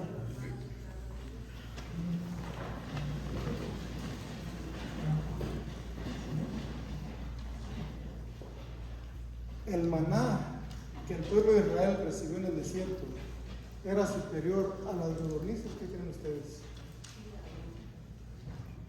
¿Qué era más sorprendente, más portento, más milagroso? Sería el maná. Porque el maná llegaba y lo comían, o sea, la gente podía recoger el maná para ese día, ¿sí o no? ¿Y qué pasaba si alguien recogía de más? Se podría, se echaba a perder. Por lo tanto, tenía que recoger para ese día y nada más. Pero había un día que podían recoger doble porción. Por el sábado no tenía que hacer nada, ¿verdad? Pero ¿qué le pasaba a esa maná que se recogía extra? Ese no se podría. ¿Era milagroso eso, sí o no? Ahí había un milagro, ahí estaba actuando Dios con este pan que Él mismo proveía. Entonces nosotros en el Padre Nuestro estamos diciéndole a Dios que nos dé el ¿qué? ¿Qué quiere decir esa frase? Danos hoy nuestro pan de cada día. ¿Qué estamos pidiendo a Dios ahí? Que nos alimente cada día. ¿Que nos dé de comer? Cada día con su Yo no sé cuerpo, ustedes, pero yo también he con su comido. cuerpo Tengo y un su hambre de sangre. león. Y creo que ahí me está fallando el Padre porque no me ha dado de comer. ¿Están seguros que estamos pidiendo ese pan de cada día? La tortilla. No, pero el cuerpo de Cristo, pero diario. No, la comida espiritual, lo que ya va agarrando forma, ¿verdad? Entonces, cada vez que nosotros rezamos el Padre Nuestro, estamos pidiendo no solamente el pan que llevamos a la mesa, estamos pidiendo también el alimento espiritual. Cuando le dijeron a San Agustín, ¿cómo se llama? El que trajo la Biblia, San Jerónimo, que tradujera del latín y del griego a lo que es, perdón, del hebreo y del griego al latín. Él tradujo así: danos hoy nuestro pan cotidiano, el pan de cada día. Es lo que decía la traducción que San Jerónimo hizo. Pero cuando él tradujo del griego al latín, usó otra palabra, pan del diario, el pan diario, el pan cotidiano. Pero en realidad, en el griego lo que estaba diciendo es: danos el pan súper sustancioso. El pan que tiene toda la sustancia que necesitamos. Y se estaba refiriendo a la Eucaristía, porque es la palabra que se usa para la Eucaristía. Entonces, cuando nosotros estamos rezando el Padre Nuestro, en realidad estamos pidiéndole a Dios que nos dé, o que nunca nos falte, la Eucaristía. La Eucaristía, porque la Eucaristía, les repito, es la garantía, la prenda de sanación, de salvación y de entrada al cielo. Vamos a leer rápidamente el Evangelio de San Juan, capítulo 6, que es el clásico.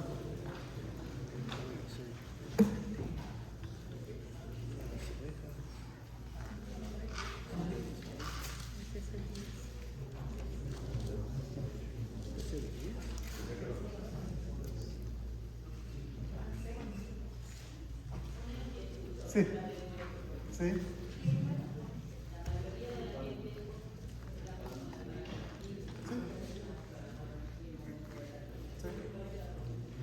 ¿En la Santa Misa? ¿Cuál es la posición, dice la hermana, para cuando estamos en el Padre Nuestro? Hace años el Padre Mike nos agarrábamos todos de la mano y le hacíamos así, hasta cantada le hacíamos así. decía la monjita que a ella le gusta estar así. No sé si se toman de la mano ustedes. Ahorita no, por el COVID. Pero esta es como una actitud de dame. Estoy aquí para darme el pan. Si estás así, estás haciendo oración, también estás en esa oración con Dios. Pero mucha gente le gusta así. Yo personalmente me pongo así en el altar. Porque el Padre tiene sus funciones. El Padre cuando está celebrando la misa tiene ciertas funciones de sus manos. Entonces yo no quiero estar comunicando al Padre. Yo no pongo así mejor. Pero si estoy en el cielo, me pongo así. Porque estoy con las manos extendidas, abiertas para recibir ese pan que Dios me quiere dar. Y la salsa para... Entonces, se puede usted poner así. Esta postura es para orar. ¿Estamos rezando el Padre? ¿Estamos orando?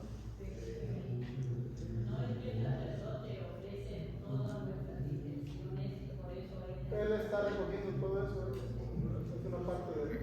Está recogiendo la oración del pueblo. Por eso está representando en este caso a toda la congregación. Pero si usted se siente contenta o cómoda, se puede poner así. No se ponga así, porque hay hermanos que se ponen así. Están con las manos extendidas. Entonces algo sencillo así. Si se agarran de la mano con su amiga, no hay ningún problema, también pueden hacer así. Juan 6. ¿Qué? Esa va a ser su tarea, van a leer el Evangelio de San Juan, todo lo que es el capítulo 6. Juan 6, 66. Ay, el 666 que alguien dijo por ahí, ¿no? Juan 6, 66. Y está hablando aquí de Cristo, del pan que va a bajar del cielo, pero vamos a ver qué es lo que ocurre con aquellas personas que no creen, que no aceptan que Cristo está presente en la Eucaristía. Juan 6, 66. A partir de entonces, muchos de sus discípulos se volvieron atrás y dejaron de seguir a Jesús. ¿Por qué hicieron esto? Porque no creían que Cristo estaba presente en la Eucaristía. ¿Y qué es lo que dice Cristo de la Eucaristía? Dice Jesucristo que todo aquel, en el versículo 47, todo aquel, dice, en verdad les digo que el que cree tiene vida eterna. ¿Y qué es lo que debemos de creer? 6:48, yo soy el pan de vida. Sus antepasados comieron el maná en el desierto, pero murieron. Aquí tienen el pan que baja del cielo para que lo coman y ya no mueran. Yo soy el pan vivo que ha bajado del cielo. El que coma de este pan vivirá para siempre. Y el pan que yo daré es mi carne y la daré para la vida del mundo. Palabra de Dios. Gloria a ti, Señor. Y volvemos al principio, hermanos. Es muy importante que comamos el pan, el cuerpo de Cristo. Y San Pablo todavía va más profundo. Dice que alguien que va a recibir este cuerpo analice su conciencia para que no sea que vaya a recibir de manera indigna y esté prácticamente acabando su propia muerte, acabando su propia tumba. Entonces, es necesario que vayamos a misa y nos confesemos y participemos de la Eucaristía, de la liturgia de la palabra, pero no comulguemos. ¿Nos vale eso? O como decía el Padre Arturo, sí nos vale porque no lo hacemos, ¿verdad? Para que tenga plena validez, tenemos que comer el cuerpo de Cristo, porque si no nos pasa lo que le pasó a los hijos de Israel. Si alguien no quería comer el cordero, automáticamente estaba muriendo. Ahora, nosotros, si no comemos ese pan, ¿vamos a morirnos, sí o no? ¿Vamos a caer muertos ahí, sí o no? No nos vamos a caer muertos, pero sí es un proceso de decaimiento espiritual, nos estamos muriendo por no comer el cuerpo de Cristo. Es importante arreglar nuestras vidas para estar en paz y en armonía con Dios. Es muy importante. Y todo eso empieza con el bautismo, con la primera comunión, con la confesión. ¿Y qué más? Los demás sacramentos. Porque si no, le repito, estamos muriendo espiritualmente y son palabras de Cristo. La iglesia las ha transmitido, la iglesia las ha enseñado. Pero alguien televisión hoy se encarga de transmitirnos la idea de que son puras mentiras, de que no es cierto, de que ya no es ni siquiera importante ni necesario ir a la Santa Misa. ¿Qué creen ustedes, hermanos? La Eucaristía, en el numeral 1366, es un sacrificio, pero es un sacrificio perfecto porque hace presente el sacrificio de Cristo en el Calvario. Es un sacrificio que cada vez que se celebra la Eucaristía está manifestándose ahí una vez más ese gran misterio. Y les repito, junto con Cristo cabeza estamos todos y cada uno de nosotros. Por eso cuando nosotros llevamos el pan y el vino, esa es nuestra ofrenda. Cristo se está ofreciendo junto con nosotros para que Dios Padre sea alabado y bendecido. Y si ustedes se han dado cuenta, cuando el Padre está celebrando, tiene el cáliz y le ponen vino y le ponen algo más. ¿Recuerdan qué es? El agua. ¿Y el agua qué simboliza? Somos nosotros. Ahí, en ese vino que es Cristo, la sangre de Cristo, nosotros también ponemos nuestra gotita de existencia. Por lo tanto, en ese sacrificio y en ese altar, no solamente está Cristo, estamos todos y cada uno de nosotros. Eso es la Santa Misa para nosotros, hermanos. ¿Es importante, sí o no? Sí. Es el sacrificio perfecto de Cristo al Padre por todos los pecados de la humanidad en todos los tiempos, en todos los siglos. Y si digo perfecto, porque por muchos becerros que sacrificaban los sacerdotes, ninguno podía cumplir y agradar completamente a Dios, perfectamente. Por eso, Cristo decide venir y sacrificarse para que junto con Él, todos nosotros seamos gratos una vez más a los ojos de Dios. Ahí nosotros somos justificados. Cuando Dios Padre mira hacia abajo, no nos mira a nosotros pecadores, mira a Jesucristo, su Hijo, porque su sangre nos ha redimido, su sangre nos ha cambiado, su sangre nos ha vestido de santidad. Amén. ¿Quiénes se unen, ya dijimos, a la ofrenda de Cristo? Todos nosotros. ¿Creen ustedes que también se unen los santos ahí en el cielo? Sí, mis hermanos. Sí se unen porque somos un solo cuerpo. La iglesia militante, la iglesia y la iglesia. Hace años escuchaba yo a un hermano muy preparado en las cosas de Dios y me dijo estas palabras: yo no creo en el purgatorio. ¿Ustedes creen en el purgatorio? Sí. ¿Entienden el purgatorio? Me gustó ese más o menos. No digan sí, porque a veces no sabemos a ciencia cierta. Ese más o menos nos pone en un punto donde puedo aprender más, ¿verdad? Entonces, más o menos. Gracias, más o menos. Esta me dijo, yo no creo en el purgatorio. Yo apenas empezaba a dar ese libro, pero ¿por qué no crees en el purgatorio? Ay, eso no es cierto. Si yo me muero, me voy directamente al infierno o al cielo. Así de sencillo, me dice. Y le digo, apenas empezaba yo, no sabía ni de la Biblia. Le digo, ¿sabes qué, hermano? Le digo, no te conozco mucho, pero andas predicando aquí, era creo que de matrimonios. Digo, no creo que seas tan malo como para irte al infierno, pero tampoco creo que seas tan bueno como para irte al cielo. De cualquier manera, eso no está en la Biblia, me dice. Y dijo, y ni es doctrina de la iglesia. Así me dijo. Y le digo, probablemente no esté así de manera literal, pero una cosa sí estoy seguro que es doctrina de la iglesia: la comunión de los santos. Esa sí es dogma de fe. ¿Okay? Eso sí es dogma de fe. Y si la iglesia lo dice, ¿es verdad o no es verdad? Es verdad. Es verdad. Por eso dice este numeral que en este sacrificio participa la iglesia, o sea, nosotros, y también la iglesia celestial.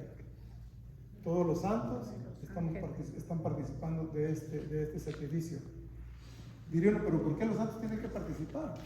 Porque este sacrificio, al mismo tiempo que se está dando aquí, ¿dónde creen que se está dando? En el cielo. Esa es la importancia de la Santa Misa, pero más que la misa, del estar las bancas, del coro, el lector, la importancia es la Eucaristía. Pregunta: ¿los ángeles del cielo pueden recibir la comunión? ¿Por qué? ¿Por qué alguien dijo otra cosa por ellos? Dijeron que porque no la necesitan. Porque no la necesitan, ¿verdad? O sea, hay un pecado. Los ángeles del cielo no la necesitan porque no han pecado. Pregunta, ¿los ángeles malos pueden recibir la Eucaristía? ¿Por qué? Los ángeles buenos no la pueden recibir porque no han pecado. Los ángeles malos no la pueden recibir porque han pecado. Y decimos en la noche de la Pascua, ¿verdad?, que el mismo sacramento da vida y da muerte, así como el agua del diluvio. La misma agua da vida y da muerte. ¿Y nosotros la podemos recibir, sí o no? Sí. ¿Por qué? Porque somos pecadores. Perfecto, hermano. Entonces, mientras nosotros nos reconozcamos pecadores, tenemos la oportunidad de poder caminar hacia ese banquete eucarístico. Y en ese banquete eucarístico, en cada templo, está Cristo presente, ¿cómo dijiste, hermana Cerato? En todo su cuerpo, alma, vida y divinidad. Cierto, hermanos. Eso es la Eucaristía y eso es lo que la iglesia nos ofrece cada domingo o cada día, depende de tu habilidad para venir aquí. Pero para eso necesitamos orar para que no deje de haber sacerdotes, porque son ellos los instrumentos de Dios, los que nos traen este gran milagro eucarístico. Amén. Amén. Dijeron que a las 8, ya son las 8. 3 minutos para preguntas. ¿No hay preguntas? Muy bien explicado.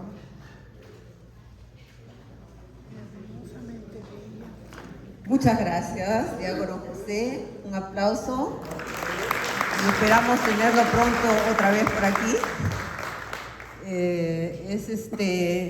Esta presentación ha sido parte de lo que estamos trabajando en el avivamiento eucarístico. Ya muchos de ustedes saben de qué se trata. Y el próximo lunes los esperamos para otra presentación. El padre Alberto nos va a presentar el tema La Eucaristía y San Francisco de Asís.